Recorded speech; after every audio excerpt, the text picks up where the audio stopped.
Hey everyone, I'm back with another gameplay video for Domain Zoo. Looking at the deck tech, we've got pretty much the same list I've been running for the last few weeks in leagues. And the sideboard, again, we're testing Hushbringer this league in those last two slots. The rest of the sideboard has been pretty much unchanged. Again, I am still on Wear Tear with instead of Natural State for this Artifact and Enchantment Hate. Natural State definitely better in certain matchups. But because of the mirror match, I've been playing Wear Tear more. Although I haven't actually run into the mirror match that often. But Zoo is becoming more popular in the meta, so it's something I'm still playing with right now. Okay, and then the rest is the same creatures, and then we've still got a 2 Dromoka's Command in the flex slots. I still think it performs great. I think it's a very strong card for those last two slots. And again, I am on 22 lands. Some people will run this list with 21 lands. I found 22 just gives me a bit more consistency and reduces the amount of times I have to mulligan. So I think 22 lands is what I like playing with this list. Okay, so this is another modern league. I'll call this a Nassif 5-0 because I probably would have 5-0'd if I hadn't punted. So unfortunately, it ended up being a 4-1. But we'll get started with game one. Okay, for game one, match one, I am looking at this hand. This hand is fine. I've got my threat and I've got some interaction, so I'll keep this hand. Okay, they play a Glimmer Wasp. I know right away that they're on Hardened Scales. So I'm going to just kill this Wasp right away. I don't really have another turn one play, and I don't want them to start being able to get all the tokens or all the counters everywhere. So they have another Wasp. So I'm going to just play my second Bolt. Obviously, I could have played Kavu, but with them already having Hardened Scales in play, I want to really try to keep the number of threats they have down, especially when you're talking about things that have modular. Glimmer Wasp's ability is a big deal, and like with Hardened Scales, like things can get out of hand very easily. Like next turn, if they have something, play something like Walking Ballista or something like that, like they can get some huge creatures on the board. So I'm going to opt to just bolt the second Glimmer Wisp to again try to slow down my opponent because they're already off to a fast start, and then I'll start playing my threats after that point.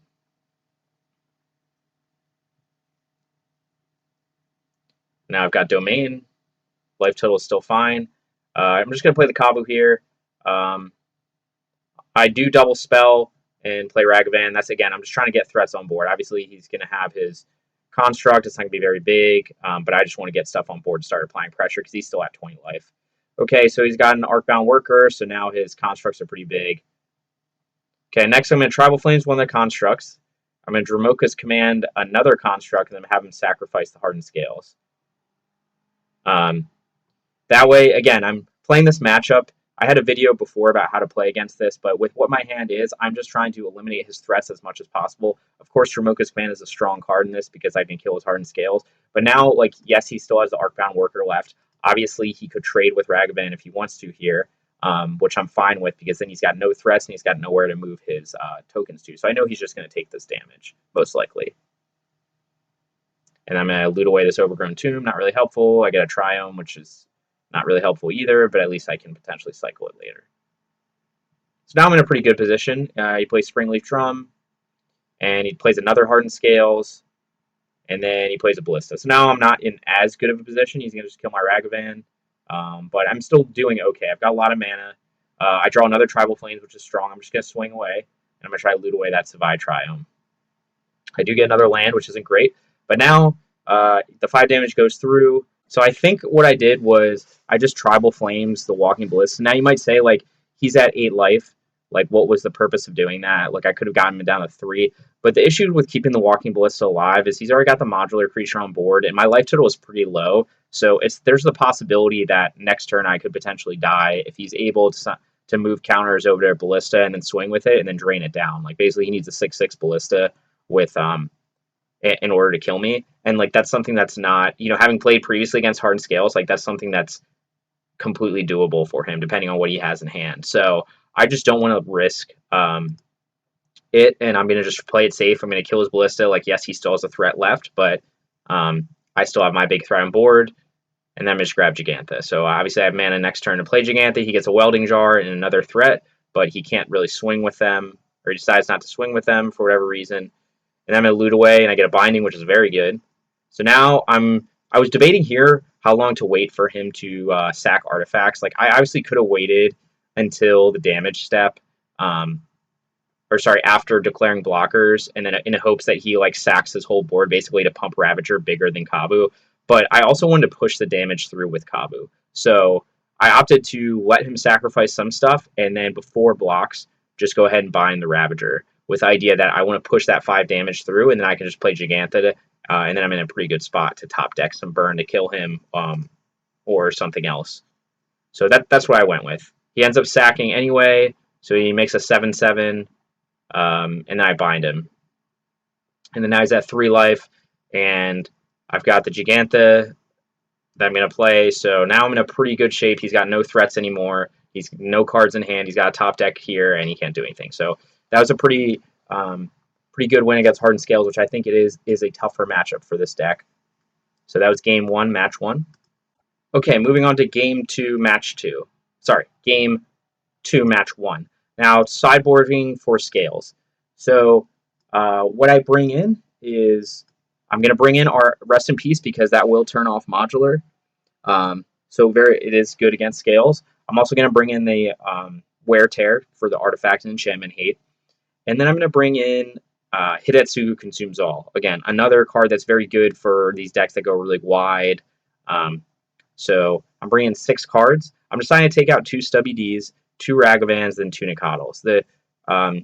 If you watch this channel for a while, you know that when I bring in Hidetsugu, as a rule, I like to trim on the 1-drop creatures because I don't want to be wiping my own board as much. So that's why I trim the 2 Ragavan, the 2 Nikadal.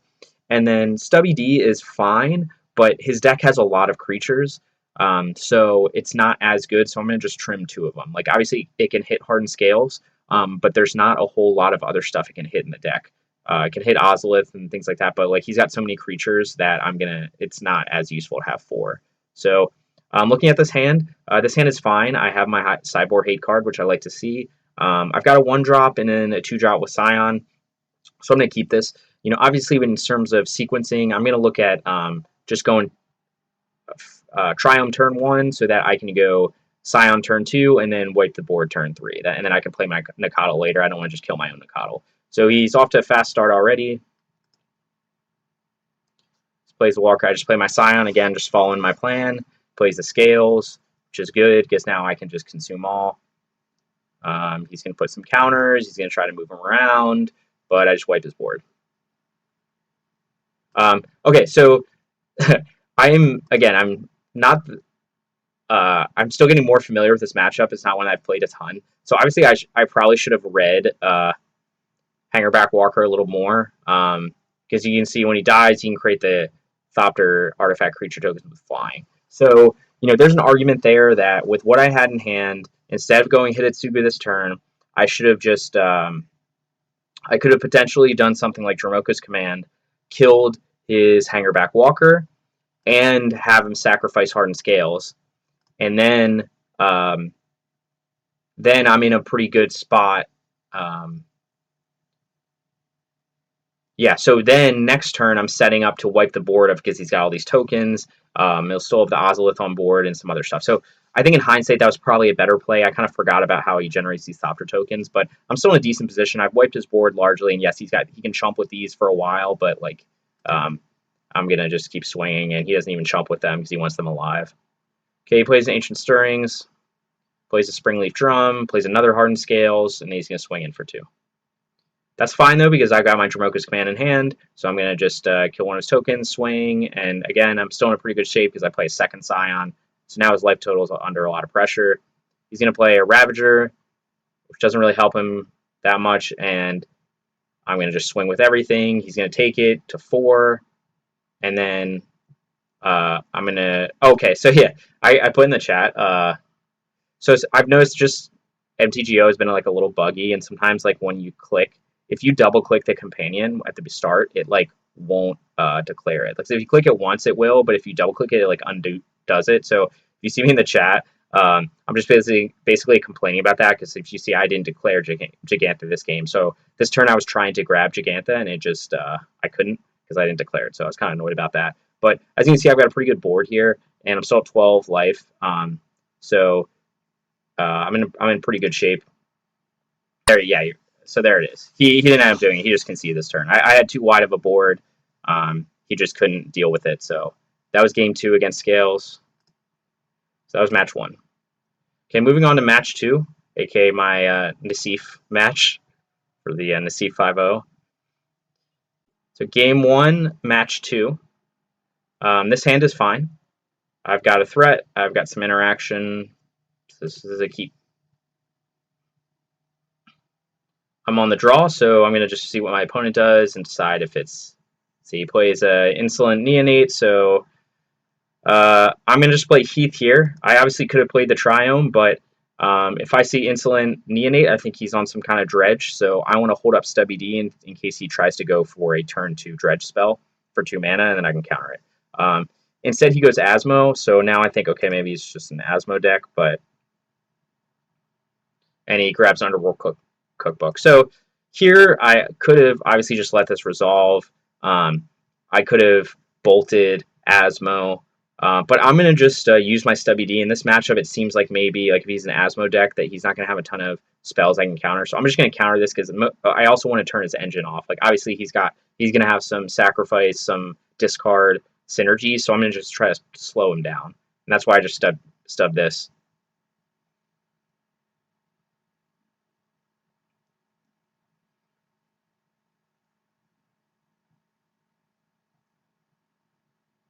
Okay, here I have the option to play Kavu or kill Asmo. I go with killing Asmo, just because I'm used to, generally in Asmo matchups, I want to try to kill her before I play my threats, because you obviously don't want my opponent just make 2 food tokens and they can kill my creatures. So that was the reasoning. But against this deck, I should have known, seeing like green mana, that like my opponent is on some different stuff. He's got I guess Street Wraith isn't a lot of decks, but with that maybe it's more of a kind of just discard synergy in general deck rather than like one that's trying to generate a lot of food tokens. So I think maybe the better play in hindsight would have potentially been to just play Kabu here, get a threat down, and then next turn I can Dramokas or Bolt to kill Asmo. Because like they don't have a good way to generate food tokens. So it's gonna be very hard for them to generate 2 food tokens anyway. Now obviously now I'm starting to realize they have Burning Inquiry. So that was like a painful Burning Inquiry because I lose all my threats. But now I'm starting to see that they're just kind of like a discard. Like they're not a dredge deck because they don't have the dredge mechanic, but they're a discard, graveyard mechanic. So right now I'm not looking great because I don't have any threats. I just went with Tribal Flames last turn to get their life total, and now they just go off. Again, this is kind of how it goes against these kind of decks. Like sometimes they just have turns like that. I do draw a Kabu, which is good. And I do have Dramoka's Command. So here, I'm just kind of in desperation mode because my life total is so low. So the idea was, I thought for a long time, like, the idea was basically I'd block Hollow One, and then Dramoka's Command to kill Ox, which would have also killed Hollow One. Right, so I can Dramoka's Command, but I can put a counter on Kavu and fight the Ox, kill the Ox, and then at that point I'll have 1 life, I have 5 damage on the Kavu, and then I can still block the Hollow One, kill the Hollow One, and then yes, I'm getting 4 through with Vengevine, which isn't great, but at least I'm alive. I'm at 4 life. I'm alive for another turn. Unfortunately, I punt here. Again, this is one of the punts I was talking about. And I fetched the wrong land. So if you see I have plains here, I needed to fetch a basic forest. And instead of fetched a basic plains. And then you can see me complaining about it in the chat. And so that's, obviously I wasn't in great shape. Even if that had occurred, I probably would have still lost maybe. But I would have been in better shape. I could have lived another turn or 2. So that's what happened. So opponent there fetched the wrong land, and I couldn't cast my spell. So that's what happened there. I'm trying to think if there was a better line I could have taken on this turn. I don't really think so. I was kind of just, again, like, it was just one of those that didn't go well for me because, I probably should have played my threats earlier, but also having the Burning Inquiry discard both my Kabus so I have no threats anymore. Like, it's just sometimes that's how it goes with these games. So that was game one, match two. So this is match two, game one. Sorry, match two, game two. As you can see, let's look at how I sideboard this. So this is like a little weird matchup because it's not quite Asmo food and it's not quite like just a regular discard deck kind of combination. So what do I bring in? I'm gonna of course bring in Rest in Peace. Obviously he's got a lot of graveyard synergies. I also bring in um, Hidetsugu Consumes All, which I don't actually think. Oh, sorry, no, I didn't bring it in. I left it out. So normally that's what I would bring in Hidetsugu and Asmo food matchups, but I think I decided not to here just because it's not. They're not trying to generate a lot of food tokens. So and then with Urza Saga, so it's not really a great decision here. But I do take out the two Dramoka's commands. So I'm trying to see what I brought in here. Bring in the two Rest in Peace, and I take out the two Dramoka's command. Dramoka's command is fine against Asmo because you can use that as removal, but I just didn't know if it was that relevant in this matchup. So Rest in Peace, definitely the big card to bring in here. So this hand is fine. Like, I have my hate card and I've got a threat, so I can't really complain too much in a matchup like this where they're using a lot of graveyard synergies.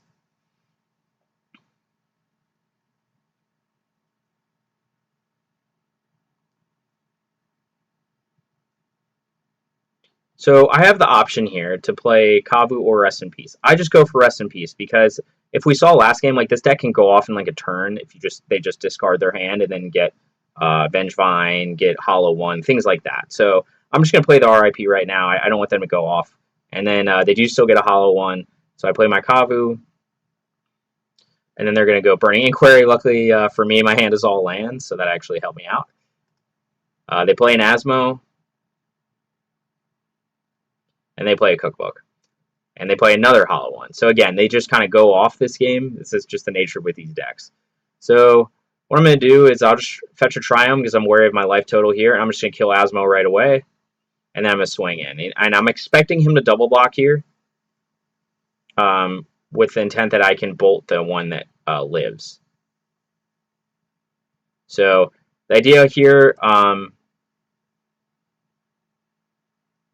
unfortunately, I didn't have enough red mana to be able to also cast Kavu, so at this point, I just grab a, I'm not actually sure why I grab, oh, I think I just played a tap fetch land, or tapped a shock land, but, I was okay with that trade, just because, like, I want to clear his board, and then I know I still have another Kavu in hand, so, maybe that wasn't the greatest trade, but I think, like, me not applying pressure doesn't help me at all. I knew he would double block there, and I knew I had the other bolt in hand, so I can wipe his board entirely. And then next turn, I can play a Kavu with bolt up. So he doesn't have anything, so I'm just going to play my Kavu. And then I'm just going to hold up mana right now. Obviously, I could have fetched a basic and grabbed... he plays a Vengevine. I could have fetched a basic and grabbed Giganta, which I think actually in hindsight would have been a better play. Instead, I decided to just hold up Bolt. So I go with Bolt, which is good. I top deck a Ragavan, which is good. So I'm just going to dash him in, and then there's no targets for Kavu. That's fine. So he's going to go to see. Oh, he does discard a Rootwalla, which is kind of annoying. So now you can trade with Ragavan. So he'll go to 7, and that grab Giganta. And then he plays a Blood Moon. So obviously I didn't know his deck was playing Blood Moon, but I think I got, you could look at look, I got 5 lands down and never fetched a basic. Like, I think I would say that grabbing this Overgrown Tomb was probably greedy. Like, if you're playing against a red deck, you should just assume that they're going to board in Blood Moon on the side in a lot of cases. So, like, I should just play conservatively. Like, I don't need a swamp here. Like, I got an Overgrown Tomb, but that was not necessary. If this is a forest, I'm in a lot better shape because then my Kabu's still a 2/2, and I'm still dealing a decent damage. So, I think that was a punt right there. Another punt. So now, like, my Kabu isn't doing much damage. I can loot away stuff, and I can still play Giganta, but, Obviously, much better if my Kabu's 2/2 in this situation. Much faster clock. So I'm going to discard. I do draw basic Forest, which is very fortunate. And then I'm just going to play Giganta. I don't have any other plays, so it's pretty easy.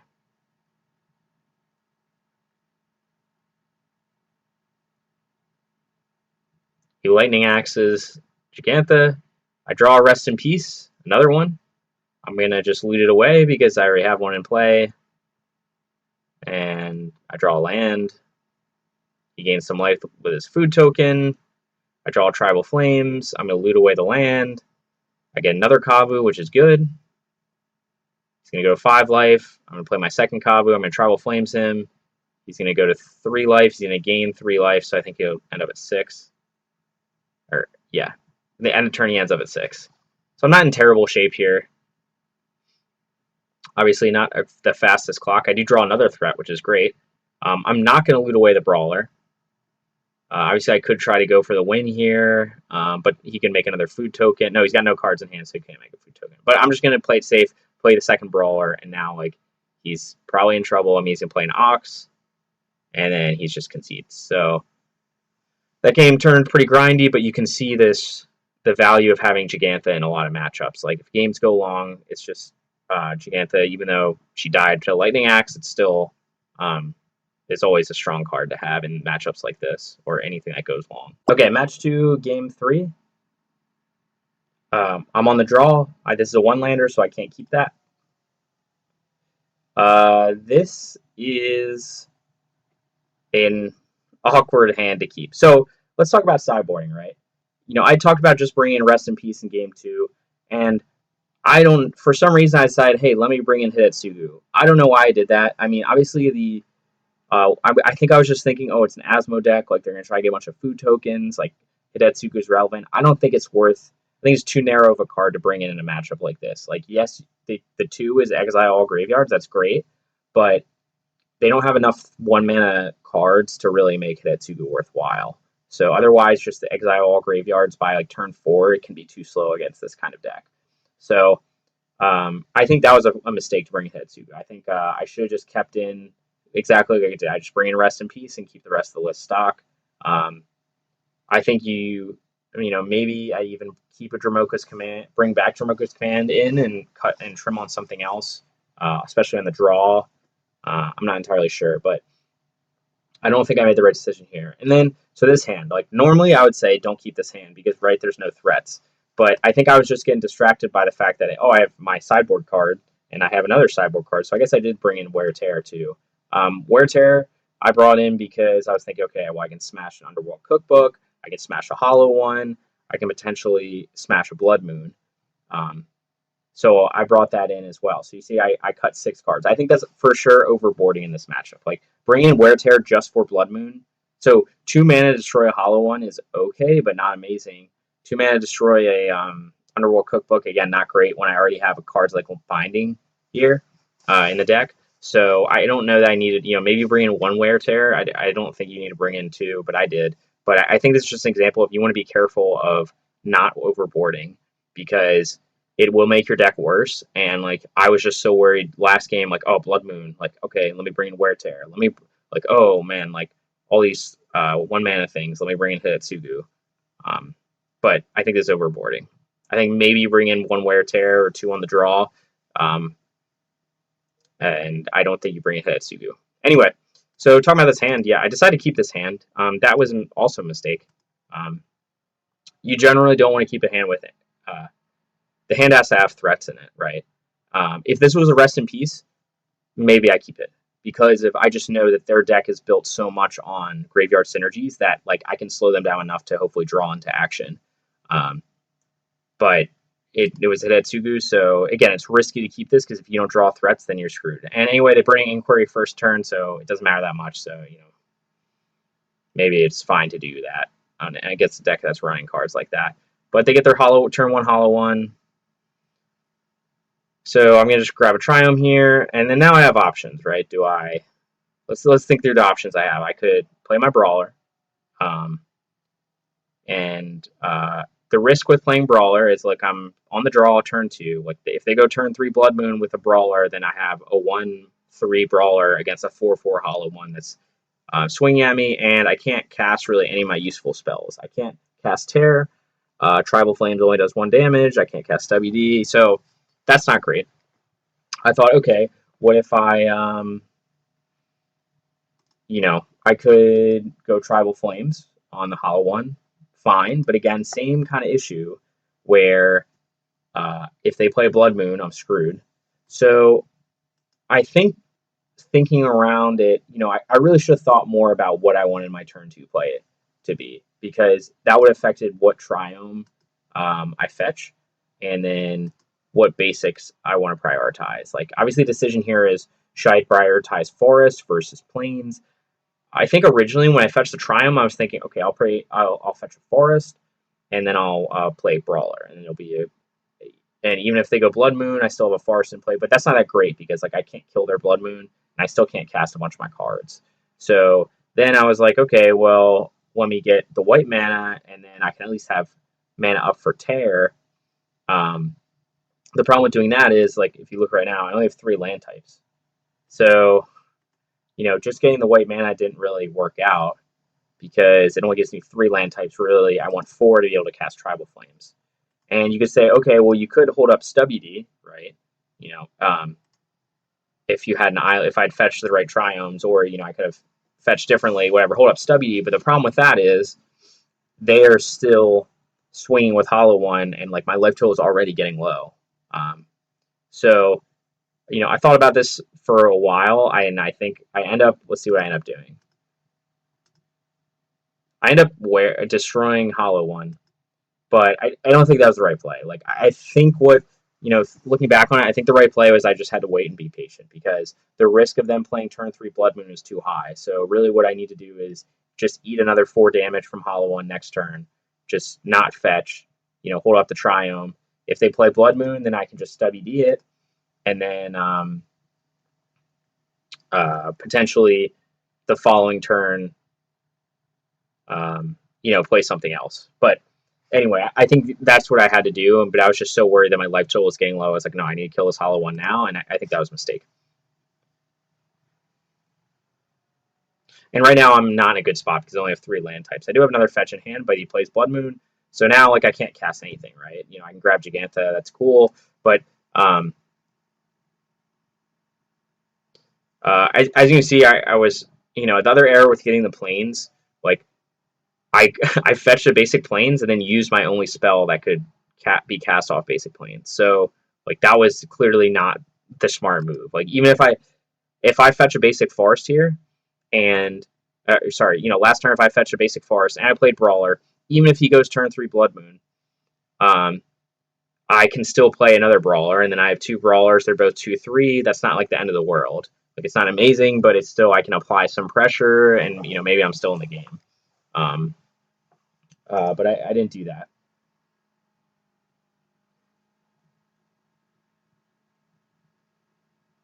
So now I'm in really bad shape, basically.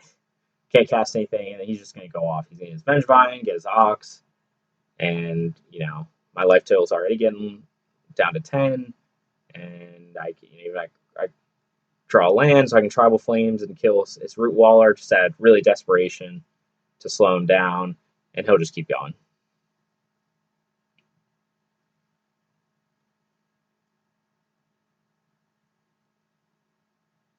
And he plays an Asmo, and obviously I can't really do much against this board.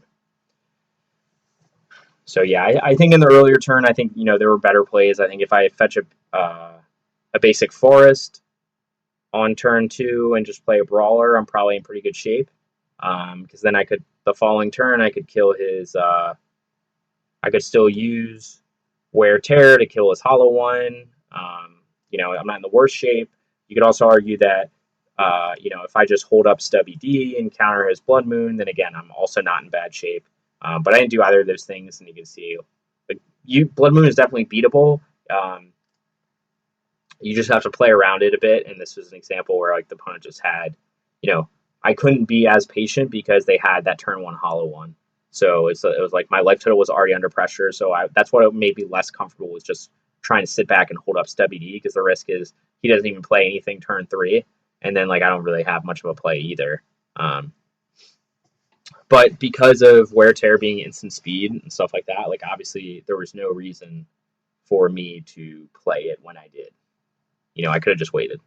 Like I could just wait till their turn, fetch, see what they do, things like that. So that was a mistake that lost me the game, or at the very least, did not help me win. Okay, so that was the Nassif game. I'd like to think it's a game I would have won if I hadn't punted. But anyway, that was the only match lost of the league.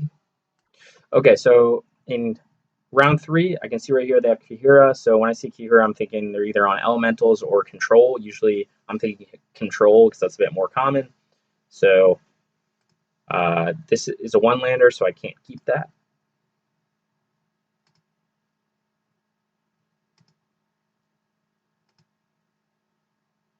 This hand is much better, so I will keep this. And we'll see what I put back here. I just put back a land. Okay, so I am on the draw here, so I'm a little wary of playing a Ragavan on turn 1 on the draw, although I do see Sunbaked Canyon, so I probably should have known here. They're not a control build because of the red-white land. It's a weird choice. So they're probably something like elementals. But the risk of Ren and 6 on the draw is just so high that the reason that I don't want to risk playing a 1/1 Nakatl or a Ragavan. So I have to fetch Temple Garden here to make my Nakatl 2/2. Normally I wouldn't, with how my Triumphs are set up. I can't get Domain with a Temple Garden and one other shock. So normally I wouldn't do this. But because of the risk of Ren and 6, then I'm pretty much forced on the draw to play it like this, so I can play a 2/2, doesn't die to Ren 6, and then next turn I can dash Ragavan. There's a lot of options next turn, but that's what I have to do here. He plays some weird lands, plays this creature I've never seen before. I'm just gonna kill it right away. That was probably not the smartest move. Again, I didn't really read the card that well, but I still create an elemental token that's probably more valuable than the creature itself. So spending 2 mana to do that is not great.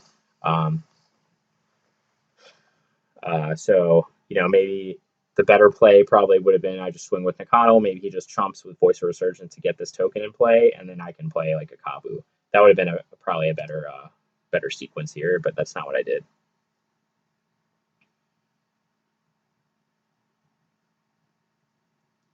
So now he's going to tap 3 mana. Oh, he's playing with Lightning Skelemental. So again, I don't really know what my opponent's on now. I've seen some crazy cards. Skelemental's annoying. I'm just going to keep the Kabu because I like having a big creature. I do get a binding, which is good. So I'm going to grab an Overgrown Tomb. So obviously my life total is already really low, but I have to basically be able to keep up binding in case, he can play a lot of different creatures, but if he has another Skelemental or something, I'm going to just bind it. So I valued keeping up binding more than the 2 life, even though my life total is so low. So he's going to play a Vial. Then another Skelemental, so there it is. That's why I held up the binding. He's going to attack with it. I'm going to just bind the Skelemental. So I think he concedes at that. I think this was a early concession. I didn't have Fatal on board, and I have no cards in hand. So I would have gone to 2 life and swung for 8 next turn. Obviously I could have top decked something, but I don't know. For whatever reason, he concedes here. So it's a win, and then I'm on to game 2. Game 2 and round 3, I'm on the draw. For sideboarding, again, this is not a deck I've seen before, so I just bring in Hushbringer because a lot of the elementals have ETB triggers, so I'm going to just bring in 2 Hushbringer, and I'll trim 2 Ragavan on the draw. So that's what I went with here.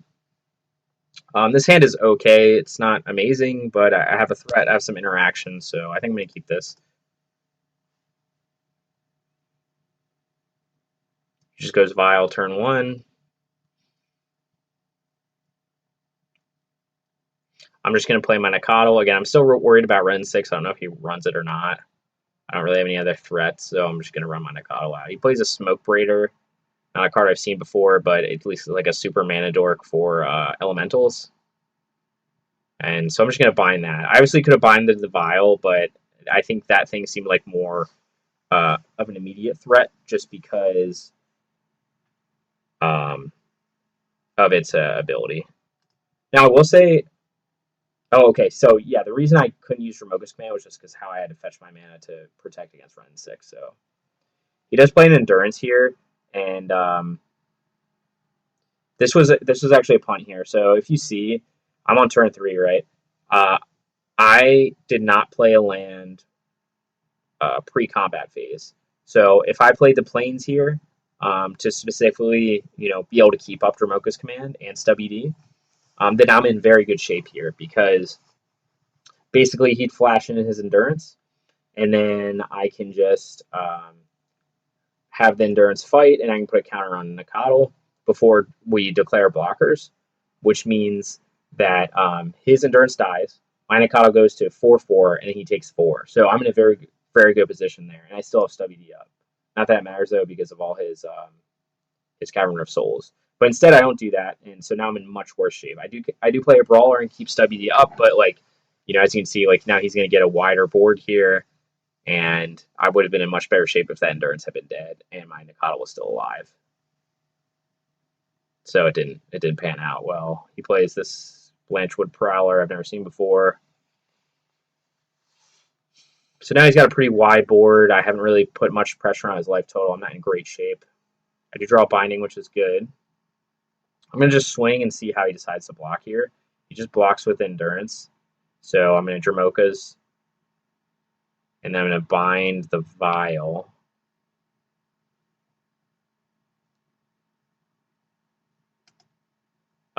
Maybe blinding Vial wasn't necessary there. I don't know. I just went for it anyway. I have a 6/4 creature on board, so he's going to try to race me, I guess. I draw another binding, which is strong. So I was expecting a Solitude or something like that, but he didn't have it, and now I can just keep binding up.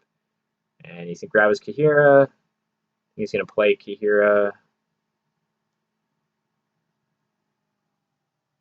No, he doesn't play Kaheera. He taps differently.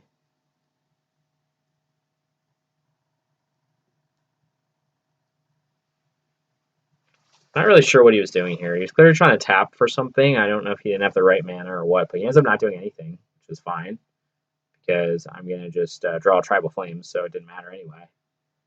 But he goes to 2, I Tribal Flames him. So kind of a weird matchup. Not a deck I'd seen before, but I just tried to play through it. It wasn't the cleanest game, but I ended up still winning. Okay, on to round 4. I'm on the draw for game 1. This is another one-lander, so I can't keep this. This hand's fine. I've got a few threats. I've got some interactions, so I'm going to keep this. I do bottom a fetch land. Obviously, I could have kept the 2 fetches, but since Sacred Foundry already gives me is a land that I can have domain with along with a Triome, then I'm going to just decide to save that 1 point of life and just keep the Sacred Foundry. So he doesn't play anything, just plays an Arid Mesa. So I'm going to just do nothing. Now he bolts me, so I'm pretty sure he's on burn right now, right, to see the Inspiring Vantage. So against burn, what you usually want to do is almost always you're going to fetch a turn 1 Triome. And now I do shock myself there. I try to limit the amount of shocking, but I'm just going to get a threat into play. Plays a Goblin guy. He's going to attack with it. I, of course, know he likely has another burn spell, Searing Blaze, whatever.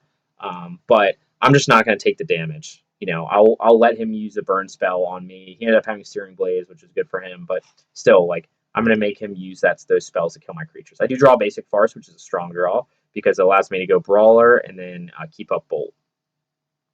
I'm not in great shape. I'm at 8 life, but he's only got 2 cards left, so now I can actually start doing damage. I'm just going to bolt him here. Again, this is now turning into a race, so and with 2 Tribal Flames in hand, I can actually get Fatal this turn if he doesn't kill my Brawler.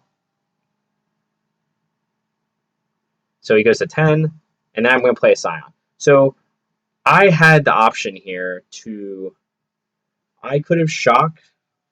I could have fetched Shock, gone to 5, and then double Tribal Flames. I was worried, though, with 2 cards in hand, there's a big risk that he has 2 bolts or, 2-3 damage burn spells, and then I die. in response. So I decided to just play it safe and play the Scion here and not shock and force him to basically have 3 burn spells to kill me or 2 Boris Charms. Um, but maybe that wasn't the right decision. Maybe I should have just gone for it, killed him that turn when I could.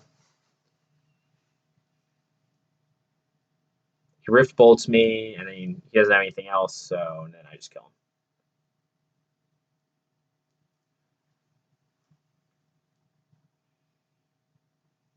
So that was game 1 against Burn.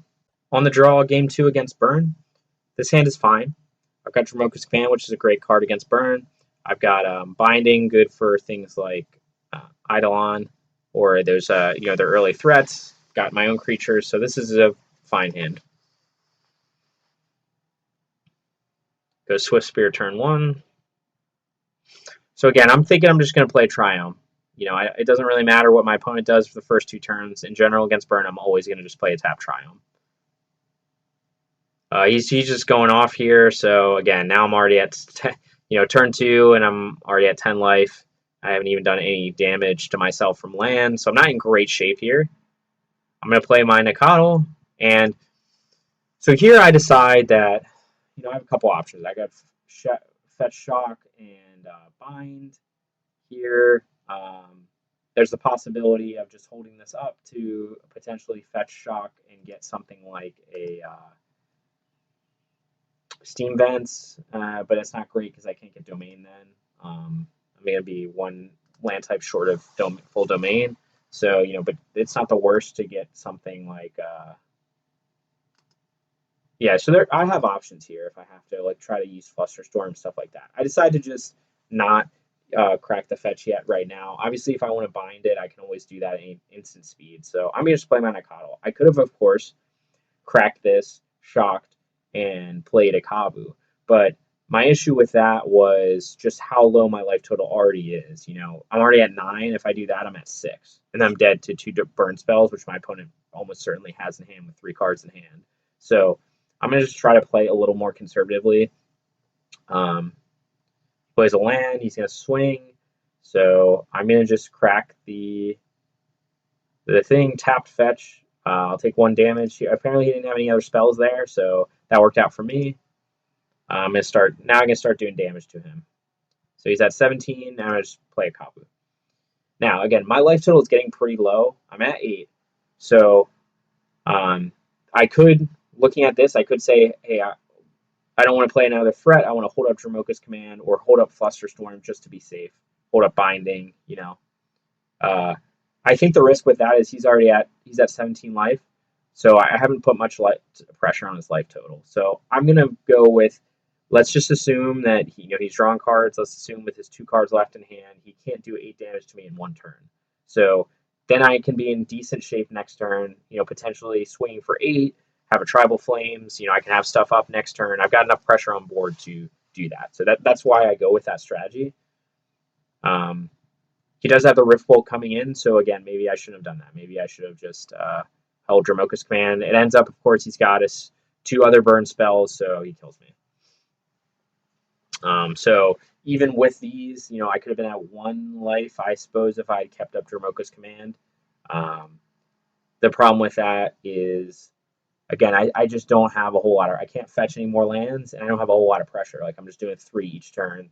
So even with Flusterstorm up and things like that, it's not a great situation. So I think I played that correctly. It just happened to be that my opponent had that very fast. I'm on the draw. He had that very fast start with, like I said, I was at 10 life on turn 2, and I hadn't even fetched at all. So okay, game 3 on the play against Burn. This hand is fine. I've got some threats. I've got some interaction. I'm going to keep this. Again, I'm just going to go turn 1 Triumph. Almost always against Burn. I can't afford to shock that, take 3 damage each turn for my lands against a deck that's trying to deal me damage. So play my Triumph. Now I can play my Nikotl. And again, I'm in a kind of similar situation to last game where I could fetch, but I can't really double spell here. I could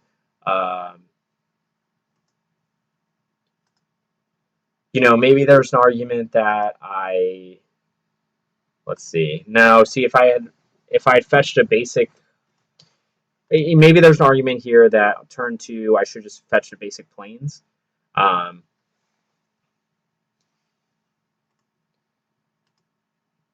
then I could have double spelled 2 Nicodles, but they wouldn't have been.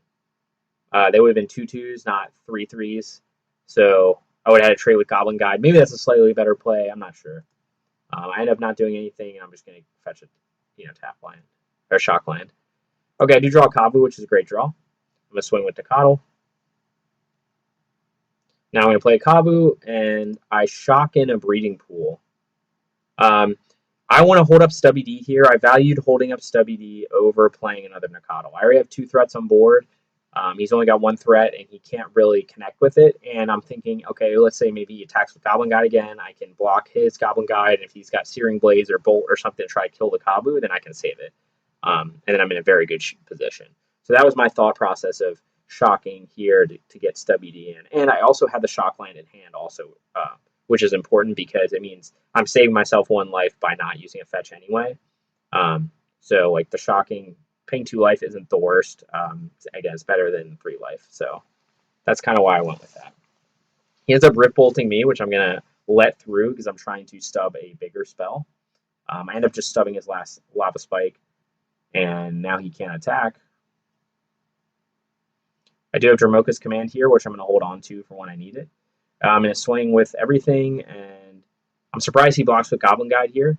So obviously I could have potentially Dramoka's Command as Goblin Guide just to be even more aggressive, but I've got so many creatures in hand that I'd rather play it safe here, and he's got a lot of cards in hand too. So I know he's probably got a lot of burn spells. So I'm going to just play my creatures, hang out at 8, and then use Dramoka's for when I need it to save me from a burn spell. So right now I've got 11 damage on board next turn, and I've got actually Dramoka's Command. I can potentially get to 12. So I have Fatal if he doesn't kill any of my threats.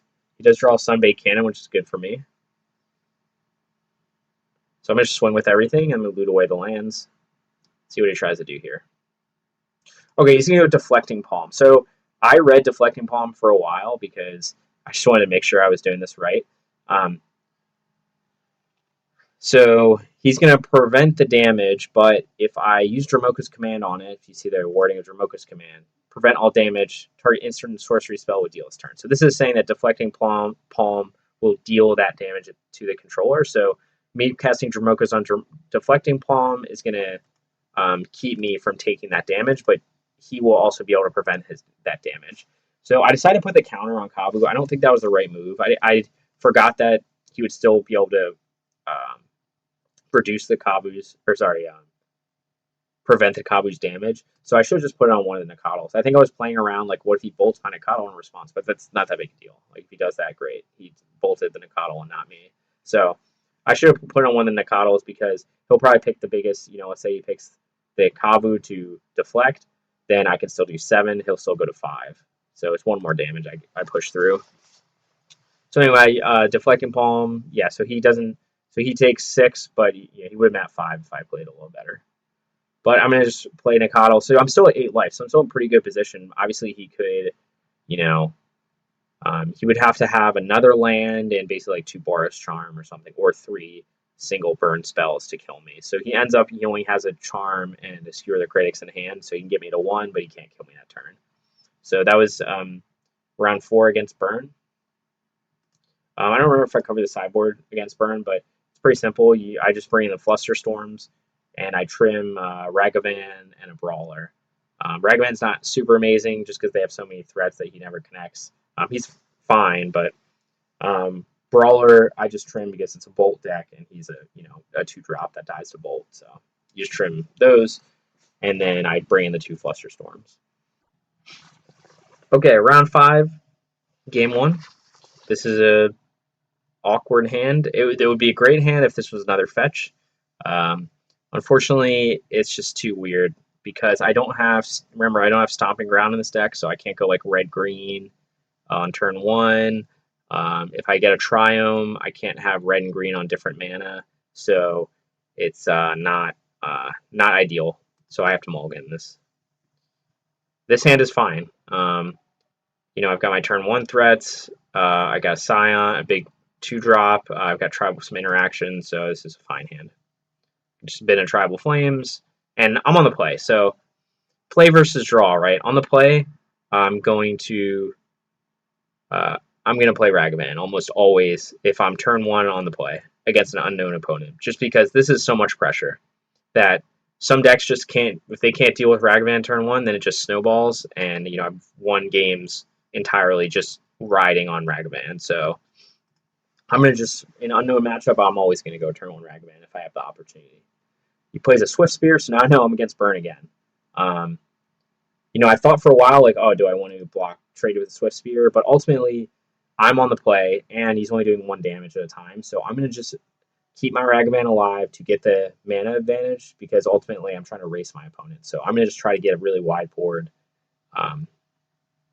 End up grabbing a Rift Bolt. I'm going to play Nikadal, and then I'm going to Tribal Flames his Swift Spear. So I didn't need to Tribal Flames a Swift Spear. Maybe I should have just Tribal Flames him for 4. There's different plays I could have made there, but I just decided that I just wanted to deal with the Swift Spear now. I didn't want it to be able to him to be able to pump it and then be able to get it bigger than Nikadal and connect with it or stuff like that. I don't know if killing the Swift Spear was necessary, but I figured it's just nice to slow them down. So now I'm in a pretty good position because I've got my 2 threats on board. I've got some more action in hand, and my opponent didn't really do anything turn 2, so he's going to take 5 here. I'm going to get another treasure token. I get a Swift Spear, which is great. And then now I can just hang back and hold up Stub ED. And yeah, I know so he goes for a 2-mana spell, so I'm just going to stub it right now. So now I'm still at a pretty high life total. I've got a pretty wide board, and he's going to go Rift Bolt, Lava Spike, another Skewer. So again, he's just trying to race me. I draw another Bolt. So here I actually punt slightly. So I know he's tapped out, right? I should have played Tribal Flames first to do 4 damage, because that would have pumped Swift Spear once. Actually, I guess it didn't end up making a difference. Either way, I can only pump Swift Spear once before combat, so it ended up being I had fatal damage anyway, so there he goes to 1, and I still have Tribal Flames, so I kill him. Okay, game 2 against Burn, I'm on the draw. This hand is okay. I don't think it's a hand I would mulligan. It is a little clunky just because I can't get full domain with the Triome with Temple Garden, but I think this is keepable. I've got some good interaction early. I've got some threats, so I'm going to keep this. Okay, he goes Bump of the Night, so at this point he's not on a traditional Burn build because he's got cards like this, and he's clearly splashing black, so that means he might not be playing Eidolon just because the mana requirements are a bit more. It's interesting to see. So I go to fetch, he Boros Charms me, so I'm already, in a lot of trouble. I just fetch Steam Vents there because, I could have fetched that's my only way to get the kind of 4 colors I need to cast my spells. I could have fetched something else, but it's just hard to get 5. I can't get 5 colors with Temple Garden very easily. Sorry, at all with only 2 lands in this deck. So that's just what I go for. And now I'm going to put in my Nikadal. I bolt here because it's the end of the turn. I don't actually know. I guess I technically didn't need to grab Steam Vents. I made the Nikadal 3/3, but it wasn't really relevant for 1 turn. So anyhow, I'm already at 7 life, so now I'm going to just start swinging and try to apply more pressure. I do fetch to go down to 6. You could say that, maybe I shouldn't have because now I die to 2 burn spells, but I think I just, at this point, I have to put more pressure on the board. I have potentially lethal next turn. If he shocks here, I could have lethal next turn, and I don't have a way to counter anything. So that's what I go for. I just want to get the Scion in play and potentially kill him next turn. So he's at 13 life right now. I'm at 6, so I'm dead to 2 burn spells, and he has it. So So yeah, that was game two. Again, I don't know if I would have played it any differently. It's just kind of on the draw. It's a little harder against burn, and like in this case, my lands were a little awkward, so it didn't quite work out. But that was game two. Okay, game three against burn. I'm on the play. This hand is fine. It's not amazing, but I've got a couple threats. I got some good threats, and again, turn one Triumph is almost always what I'm going to do against burn. I just need to preserve that life total. He goes Goblin Guide turn one. Okay, reveals a stub ED. I have to shuffle it away anyway. Okay, I get a bolt, which is good, and I'm just going to jam Kabu. Obviously, I had options here. I could have double spelled. I could have gone to Coddle and Goblin Guide, but I just want to get my Kabu down. I'm fine with him swinging with Goblin Guide and giving me lands, so I just go with Kabu. He goes bump in the night. Now he can't attack with his Goblin Guide.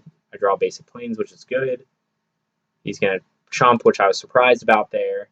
But I'm going to just Tribal Flames him. So again, this is a race, and right now I've got he's dead next turn if he can't deal 11 to me, which is pretty unlikely. So I'm in a very good spot here. He does have the Rift Bolt, so I go to 8. He has Lightning Helix, which is kind of annoying because now I can't kill him, so I'm going to loot away lands and get Leyline Binding, which is fine. I'm going to play my Scion and hold up Bolt. So clearly I'm dead here. You know, I've got 5 life. I'm dead to 2 burn spells, but he didn't have it. So there's not much I could do. I just have to play my threats and hope he doesn't have it. And I do have Binding to finish it out, but again, it didn't really matter because of Scion and Bolt in hand. So that was game 3 against Burn. So again, that was the league. Overall, it ended up being a 4-1, but I think I really punted away the loss here, the match loss to that sort of discard deck or Asmo kind of graveyard deck. Overall, the list again still feels strong. I didn't get to use Hushbringer at all, or didn't get to cast Hushbringer, so again, still uncertain if it's the best choice for these last 2 sideboard slots. But overall, the rest of the deck feels great. Let me know in the comments what you think of these sort of videos. And make sure you like, subscribe, and I can put out more content as I play the deck more and more. But thanks for watching.